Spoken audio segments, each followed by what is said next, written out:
It is Thursday, October the 28th, 2021 at 7:54 a.m. here locally in Southern Oregon. This is the OneHiraethProject's DiaryCast number 11, entitled Let It Rain.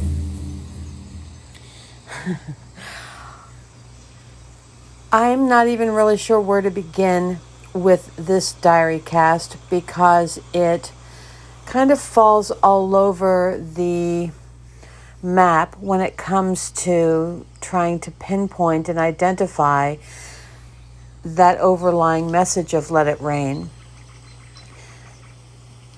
The theme covers everything from the fact that it actually has been raining every day since I got here on the 19th, as well as the fact that this significant amount of, otherworldly or beyond conventional experience has been occurring. Let's start with the actual rain. When I arrived and it seemed to rain off and on all day for several days in a row, I started doing some research and found that it isn't as common as I at first expected. And I expected it must be common because it's happening every day and we are along the coastline, and a lot of tropical areas, not in the United States, but in other places, have these, coastal experiences. But I was thinking more along the lines of a tropical location where there's always moisture in the air. So here's what occurred this week. On the 25th, which was a Monday, I went over to the local post office, which is only a couple of blocks from here. It and the market are the only signs of community life that there are around here. There are a couple of houses, but for the most part, it's really just the post office and the market. So I went over to the post office and found that, in fact, they don't ever deliver to the address where I'm currently staying. Even if something was mailed there, they would return it. They wouldn't even attempt it. It's just not done. Now, there is a mailbox outside. I don't know if it's for show or once upon a time they delivered here, but I didn't ask that. So we talked about it for a bit, and I just realized how truly remote the location where I am is. And that was all okay. But the conversation went from, I said to her, I've got to have some things delivered, and so I'm here to check out how I can get that done. I said, for example, I think I need a rain slick, and I started laughing. And she said, oh, we are so grateful that it's raining. She said, all of us are doing the happy rain dance because it hasn't rained here in so long, we were getting worried. I was like beside myself because all I could think of was the fact that it had been raining off and on every day since I had arrived.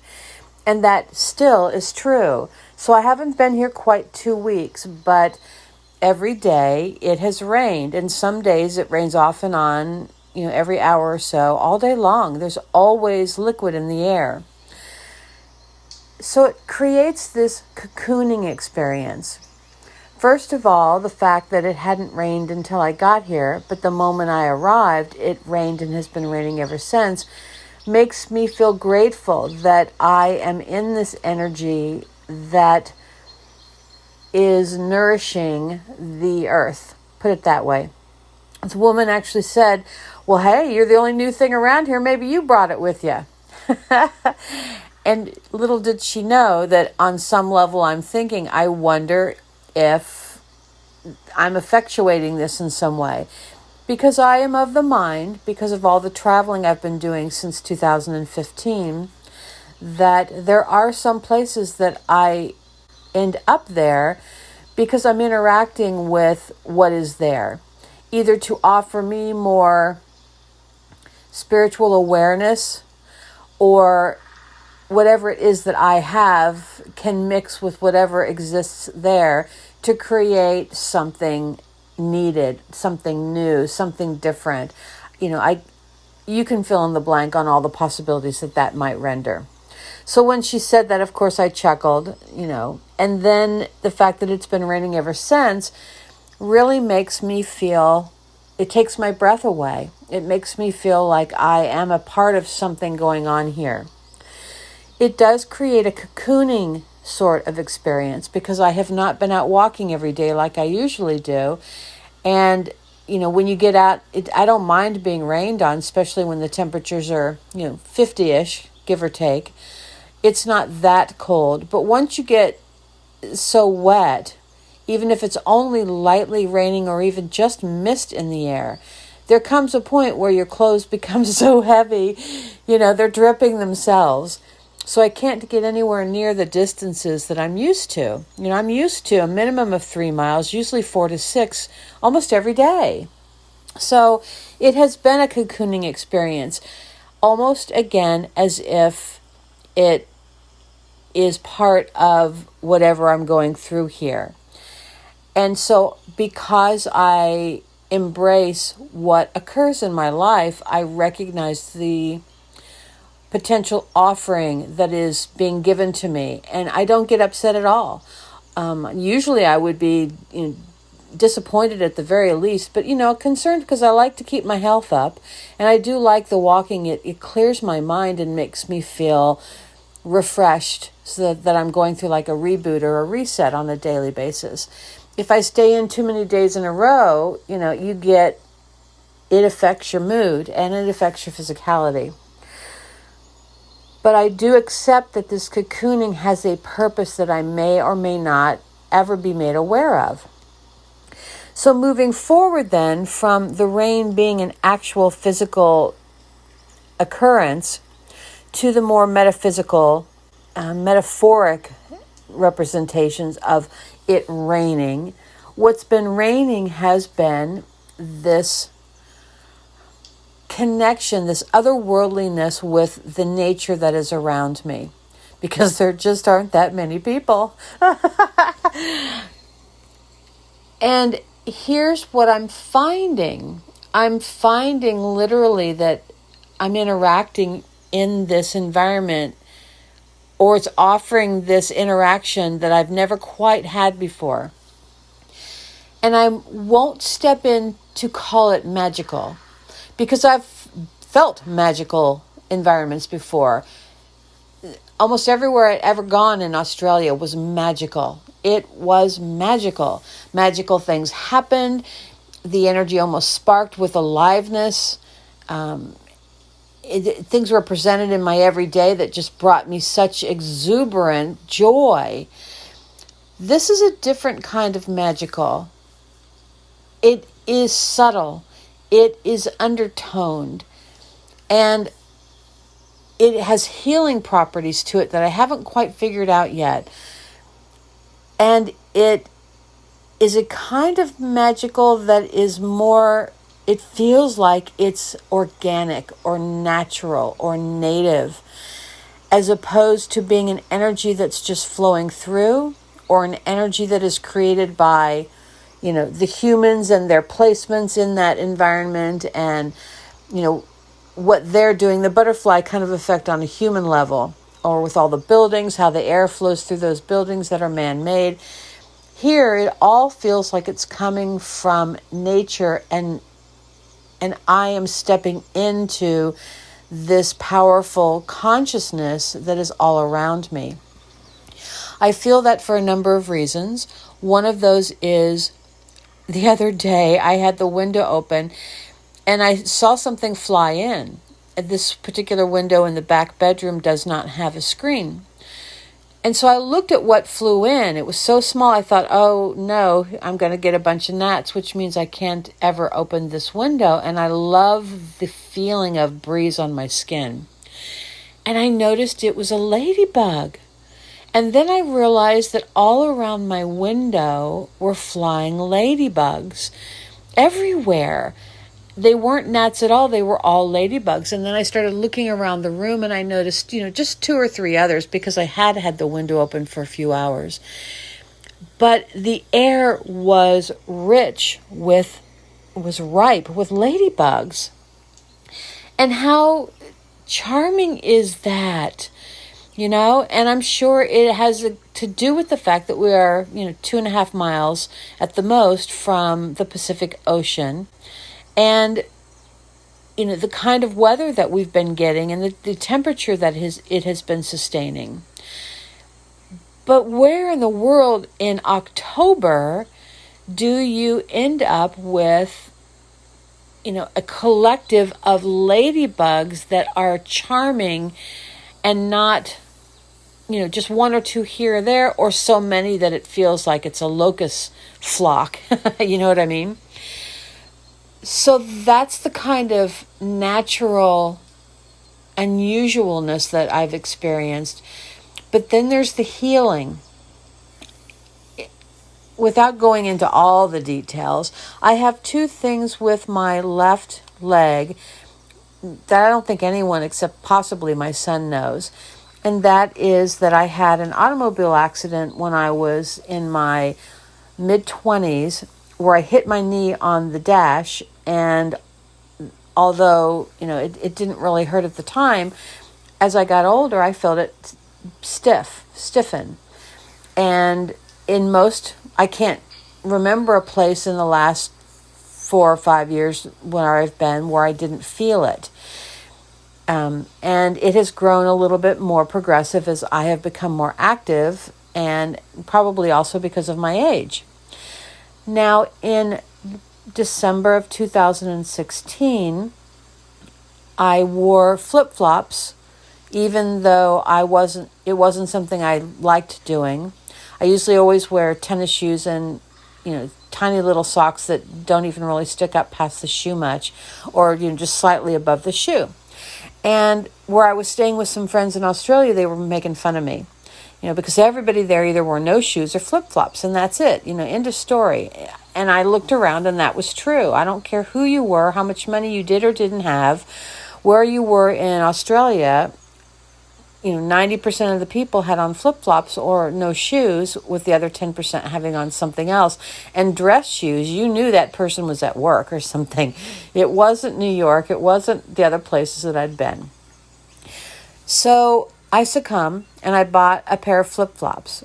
And the first day that I wore them, I twisted an ankle because they were having me walk over stones that were sticking out from rapidly running brook water that went into a waterfall.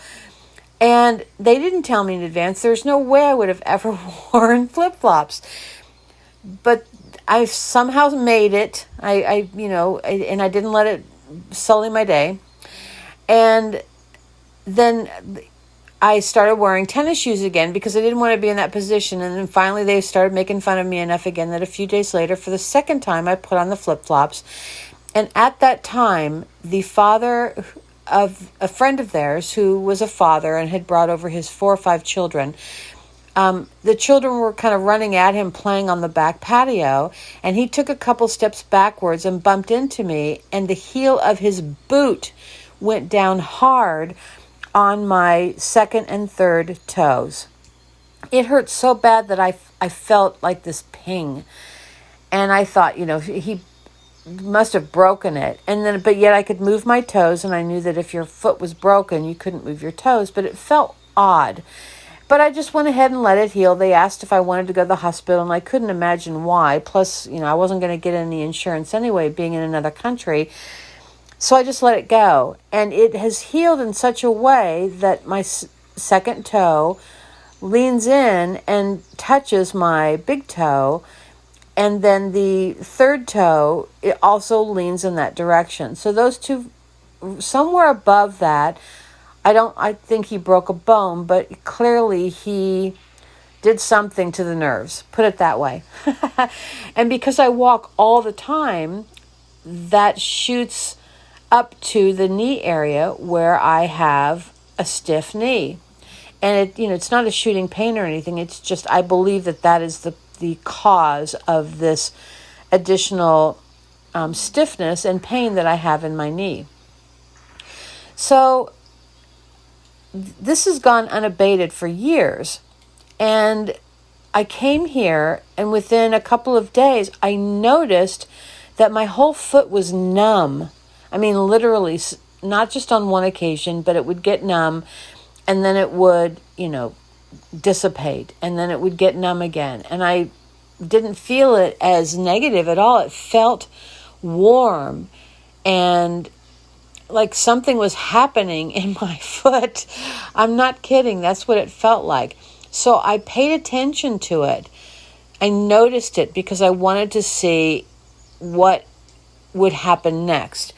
And now here I am, 2.5 weeks in, and I can feel a significant difference in my leg. And as I said, I haven't even been exercising the way that I usually do.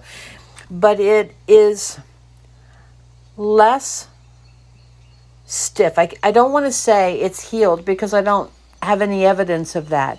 But it is less painful, less challenging to walk, and that kind of thing. So I'm going to keep an eye on it.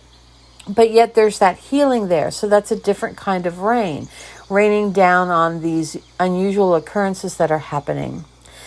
Then I have to tell you, the dreams that I've been having are extremely vivid, to the degree where I used to have this happen in Seattle in January through February to end of December as well. I came there on the 26th of December 2019 and left the last day of February. But while there would be many times where all of a sudden I felt like I had to lay down, and I would only lay down for 10 or 15 minutes, fall into a deep meditative state, and then wake up completely refreshed. Like, I one moment it was so heavy that I couldn't even keep my eyes open. So I knew that it wasn't directly of me. And I recognized that I was having all of these dreams, but I wasn't really recalling much about them. While I was in them, they were extremely vivid and alive, as if they were actually happening. But within seconds of waking up, I couldn't retain them. Even if I grabbed a recorder, by the time I pushed the record button, most of it would be gone. But I could tell things were happening, and that was a crazy time for me because a lot of odd and unusual things occurred that I can't explain, but I knew when they were happening that they were beyond the convention of the reality as we, accept it.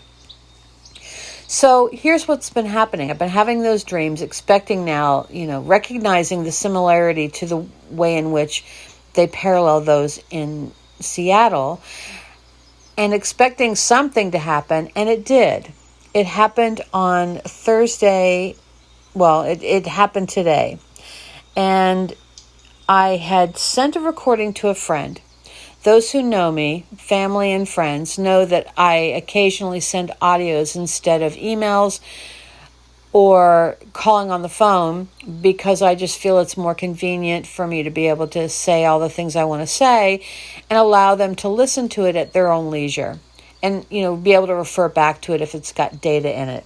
It's just something that I've always done, probably because my mom used to record cassette tapes when I was in college, and then after I left home after college, to tell me what was going on in the neighborhood. She would record these, two-sided, 30 minutes each side cassettes, and then ship the cassette to me, and I could listen to them, in my apartment or whatever. And it was nice. And I always thought it was kind of quirky, but, going back and listening to them after she passed, it was a real pleasure. I got some great information about family as well that I've kept, I think, one of those recordings. But it isn't unusual, if you know me, if you are a family member or a close friend, that I have done this with you at least once. Some people I do it more regularly. With that in mind, I sent an audio recording to an acquaintance detailing some information I felt that person would benefit from having access to, and sent it on. I think it was like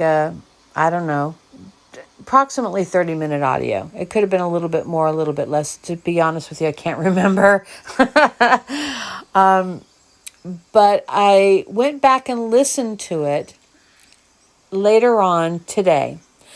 And the intent was to just refresh my memory about some things for a purpose that's not important here.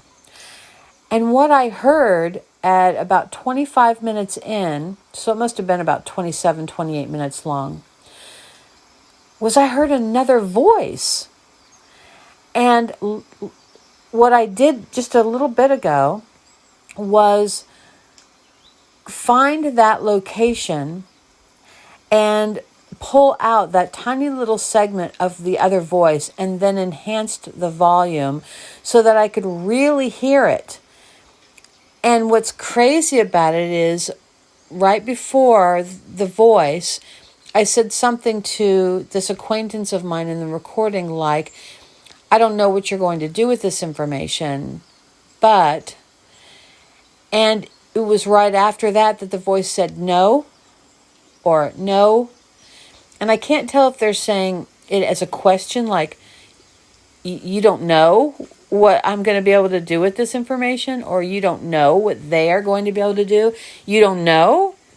Like, are you kidding me? Of course you know all the things that they could possibly do. Or it could be, no, like, are you asking me? It was really interesting, but it was a male voice and it wasn't my voice.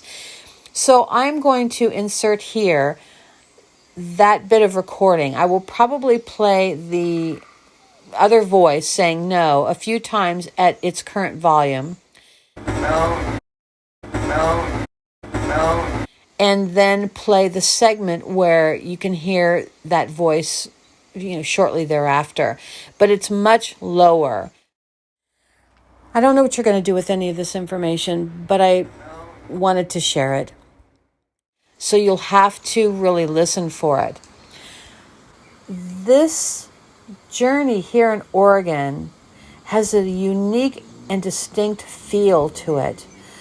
I haven't quite put my finger on it, but I can tell that I'm either in the midst of a shift, I'm being held in a bubble while things are going on around me that I need to be separated from energetically or frequentially, or so that there's no ability to take action, something like that. And I will be curious during the next month and a half that I still have here, what's going to occur, because I can feel the difference in the energy of this location. Okay, see you next week.